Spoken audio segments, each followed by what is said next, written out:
بسم الله الرحمن الرحيم. بالدم بالروح افريقيا مش هتروح. هتافات جماهير النادي الاهلي النهارده قبل المباراه المهمه يوم الحد، يوم الموافق 4/6، مباراه مهمه جدا، النهائي الافريقي، مباراه الذهاب الاهلي والوداد. النهارده تشجيع 90 دقيقه للاعبي النادي الاهلي بالدم بالروح. افريقيا مش هتروح. النهارده انا غاوي الدوري، الاهلي عليه ناوي.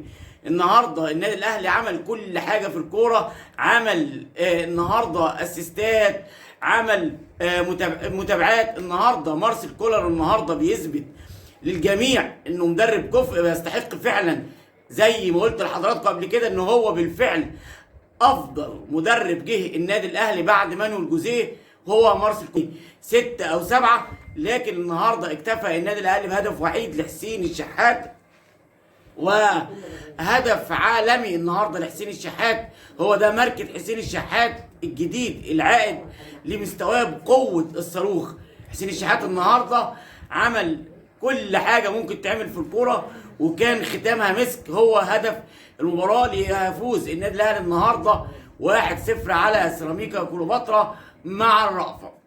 كمان من ضمن الحاجات النهارده الجميله اللي النادي الاهلي النهارده حققها والمكاسب اللي حققها في المباراه، للمباراه الثالثه على التوالي مصطفى شوبير لم يتلقى ولا هدف في شباكه نظيفه. المباراه الثالثه على التوالي ليثبت مصطفى شوبير للجميع انه حارس كفء وحارس عملاق، زي ما الكل كان منتظر من مصطفى شوبير. النهارده انقذ كوره ما ينقذهاش الا حارس بطل، وزي ما قال الكابتن ايمن الكاشف قبل كده، مفيش فريق بطل الا بحارس بطل. وبالفعل النهارده مصطفى شوبير كان حارس بطل. طولان المدير الفني الكفء النهارده قفل على مفتاح لعب النادي الاهلي الشوط الاول، لكن مارسيل كولر قدر ينزل الشوط الثاني ويغير مفاتيح المباراه تماما، ويتلاعب بسيراميكا كليوباترا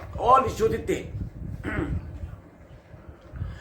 ايضا جماهير النادي الاهلي النهارده تغنت بلعبتها وقالت ادي اداء ولا اروع ولا اجمل هذا الموسم مع مارسيل كولر.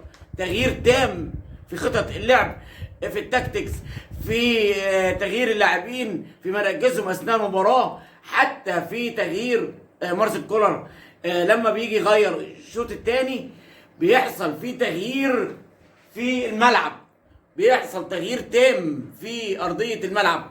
احنا اتكلمت على دفاع النادي الاهلي واتكلمت على هجوم النادي الاهلي، وطبعا يبقى خط وسط النادي الاهلي اللي النهارده مروان عطيه النهارده بيثبت للجميع انه من احسن صفقات النادي الاهلي في المواسم الماضيه.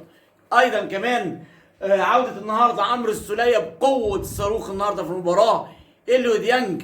كل اللعيبه دي النهارده بتثبت للنادي الاهلي وجماهيره، وبتطمنهم وبتقول لهم ان شاء الله الدوري في الجزيره، وايضا البطوله الافريقيه في الجزيره.